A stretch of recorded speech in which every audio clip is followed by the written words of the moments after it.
Okay, greetings everyone. Pastor Brett here, and what I'm going to do is I'm going to try to do this in a three-part series. I'm going to do a Bible rebind, and this isn't something that I do for business or anything else except just to bless a brother that wanted to see how to do this. So this is more instructional for him. Steve, you'll be watching this hopefully, and you'll see this. So what we're going to do is, first I'll show you. I have this glue. It's all-purpose book glue that I use, and it's I get it at this art store, Michael's Gifts and Crafts and things of that nature. So Michael's is a nice store that we have here in the Buffalo, New York area. So I have a wonderful collection of knives.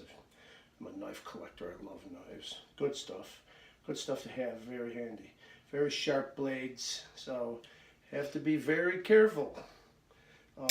I would use X-Acto knives, but I don't need them for this.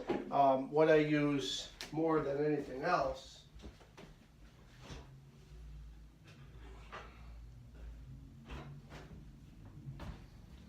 as a part-time hair cutter, hairstylist, I always keep a couple of sharp pairs of hair cutting scissors. So these work well on this leather. Now this is this is a cowhide leather, but it's a very, very soft, thin cut of cowhide.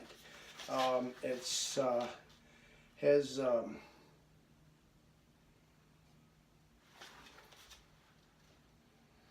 and I stand corrected. It's not cowhide, it's glove tanned leather,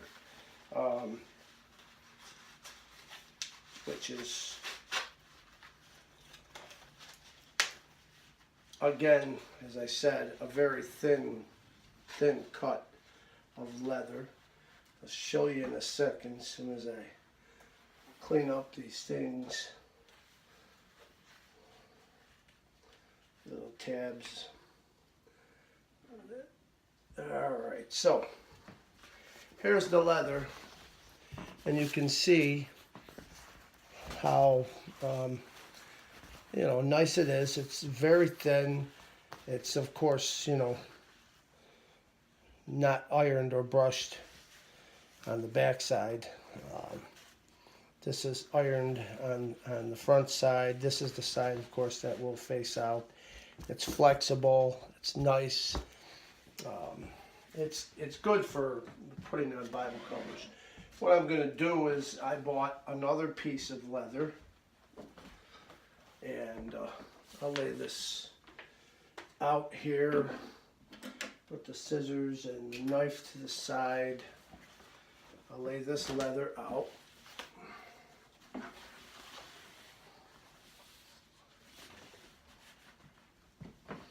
Now I don't need a whole lot of space, so I could use this leather for a couple of covers on a couple of different Bibles that I'll probably use. I'll have to get another piece of this.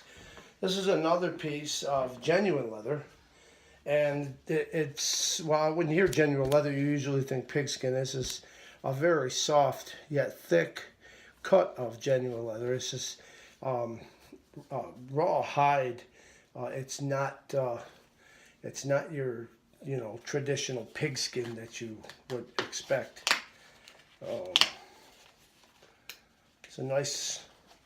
It's a thick cut, but it's not a rough cut of leather.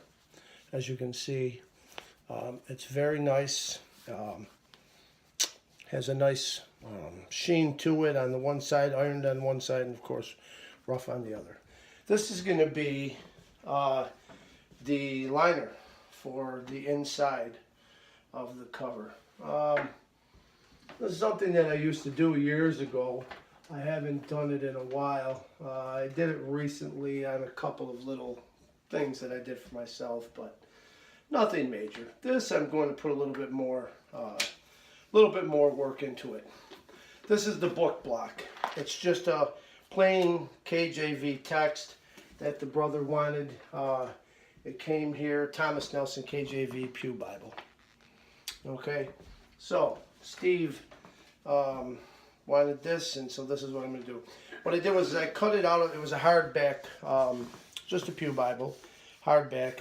I left you see, whenever most people bind Bibles, especially if they're Smithsonian, which this is a Smithsonian Bible, they put a mesh around the back, glue the mesh down to the binding after it's stitched and sewn together. They glue the mesh down to the binding, and then they put, their paper over it and whatever. What I did was I cut this out, and you see these wings right here. These are going to be the tabs that I'll use to tab the block into the leather. And of course, this will be an edge-lined Bible. So, book block. I want the Bible to... So what I'm going to do is I'll take the Bible. All right, let's see. Over to here. This way I have enough room to make the cuts. I want to have at least an inch out around the edge so that I can fold it over and then glue that down. I'm not going to perimeter stitch this, though I could with this leather. It's very thin, and I could stitch it. I might. I don't know. We'll see. I don't know if I'll do that in this series of videos, though. But we'll see. All right, so I take a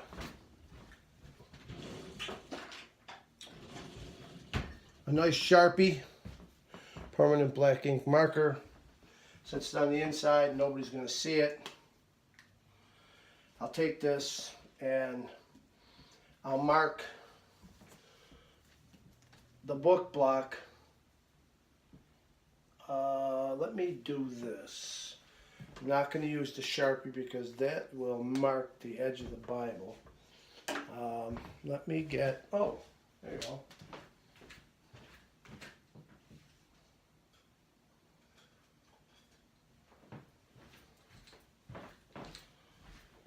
Pen, just a paper-made pen. And I'll mark the block.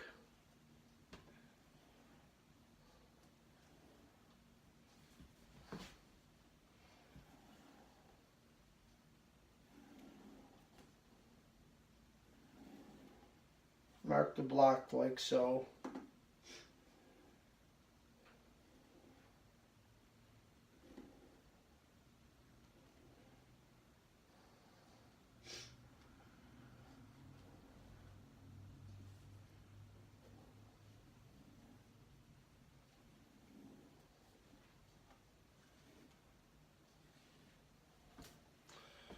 So now I'll take the book block and I'll just gently roll it over.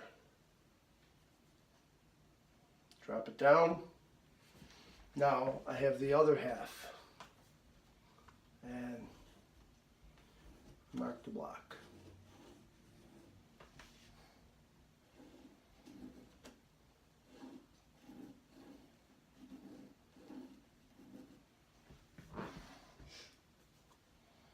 Pressing down, always pressing down so that the book block doesn't move.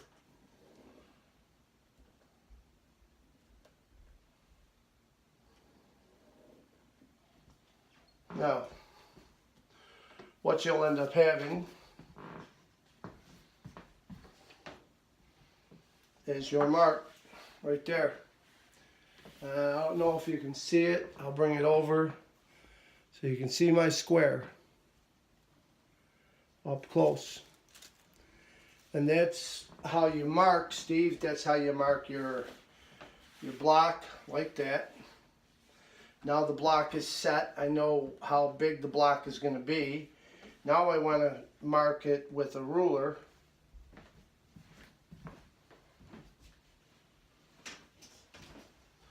So I take my trusty old school yardstick, and I'll give myself 1 inch out from each edge. So I'll set the ruler along the edge, the outside of the block. I'll give myself 1 inch.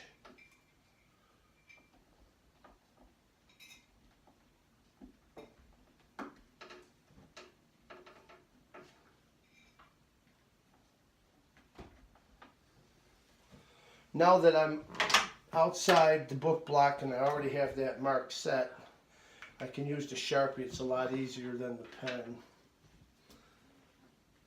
And give myself 1 inch out. Nice. 1 inch.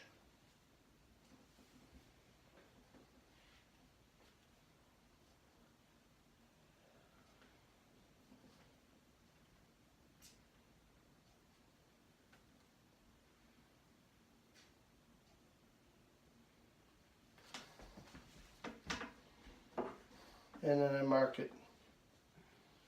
Draw my line.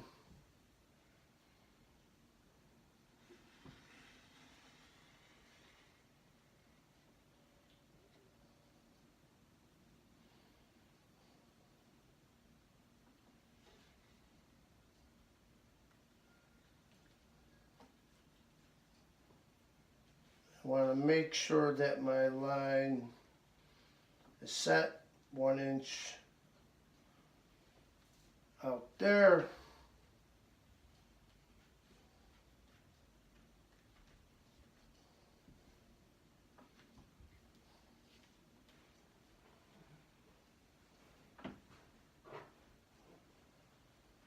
One inch out there.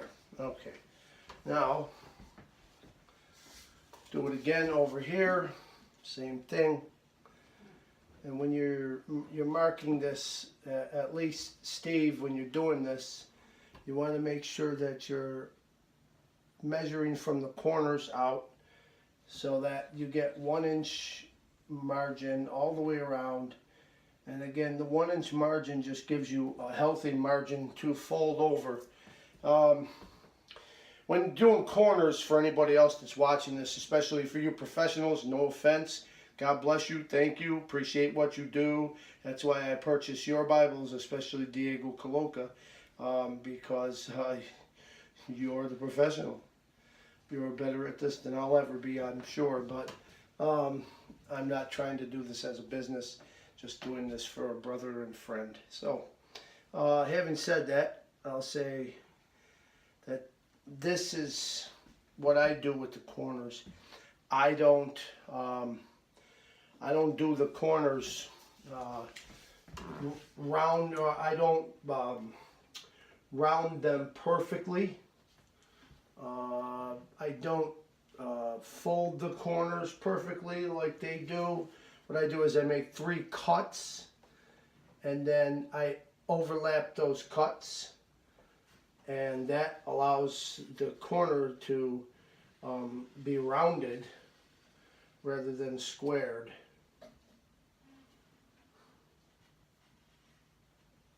And that way, the Bible looks neater with the rounded corners rather than the squared corners.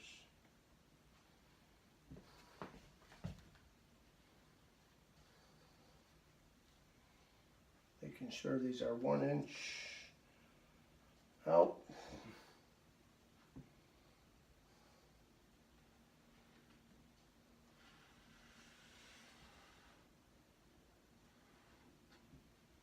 There you go. 1 inch all the way around.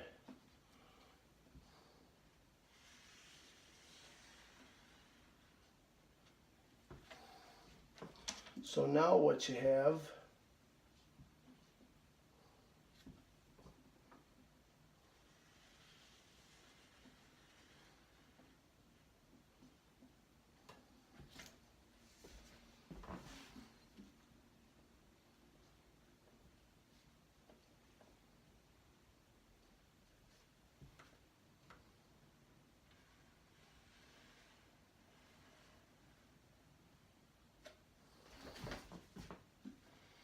is a book block, and that will be my set.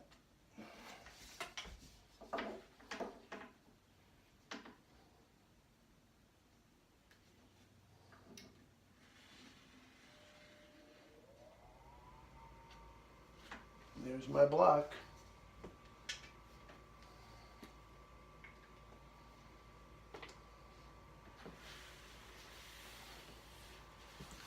I don't know if you can see it. Should be able to see it right there. There's my block. That's how I mark my block, Steve.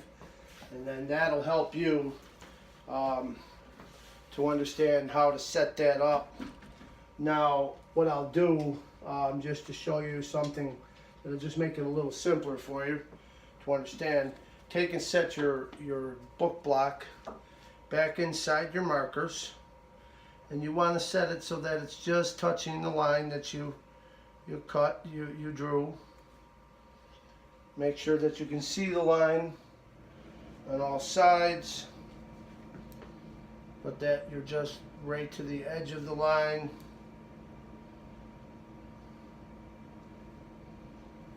There, all set. Now I'll mark the back of the block so that I have my back line set, so that I'm not, I don't forget where my back line is supposed to be. Roll it over, should be perfect, and it is. Run my back line.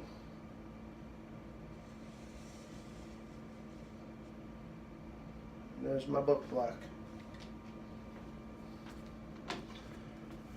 I'm all set now with my template. I have my template. I can cut this out and work with it now. Make my cuts with the scissors for the corners, and so that's what we'll do next. We're going to do that in video number 2. I'll cut this out and make my cuts for the corners, and then let's see, what do we got? 17 minutes. Yeah, we'll stop there. So thanks for watching. God bless you, and video number 2 to come. In Jesus' name. Hey.